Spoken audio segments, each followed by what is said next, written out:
not only does Scott Brown have a better record when it comes to supporting a better law enforcement and prosecutorial response to domestic violence and sexual abuse of women and children, has a much better record in that regard than Elizabeth Warren, but also Elizabeth Warren has almost no record. I would go so far as to say has no record, but it's hard to prove a negative. Let me just say I've looked for it and I don't see it. I've checked her website, I've published articles. I don't see Elizabeth Warren's commitment to an increased access to justice, philosophical approach to the problem, the epidemic of violence against women and children in this country. Moreover, Elizabeth Warren, as we all know, has been teaching at Harvard Law School for a long time.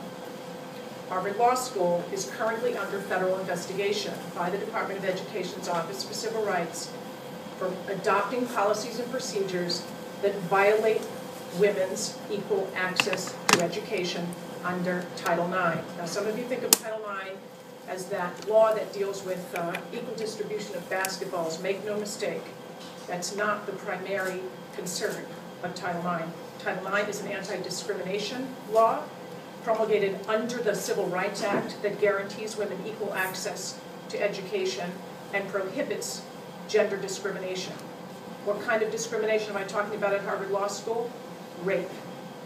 Rape is a form of sexual harassment. Indeed, it is the most severe expression of discrimination against women. Harvard Law School has refused for 2 years straight now to adopt fair policies and procedures to allow rape victims at Harvard fair and equal access to justice on campus.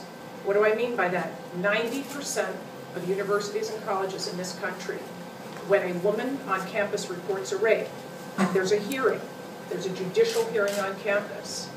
The standard of proof at 90% of colleges and universities nationwide is preponderance of the evidence, about 51% proof. At Harvard Law School, they adopted proof by clear and convincing evidence as the standard. What does that mean? It means the word of a woman is not good enough at Harvard Law School. Why does this matter to me? Well, I specialize in using my skills as an advocate to pressure schools to do better when it comes to sexual violence against females on campuses nationwide, because it is a very serious problem and it interferes with women's equal rights, equal access to education. Elizabeth Warren knows that her school is under investigation by the federal government, 2 years and counting, and she has yet to say a word about it.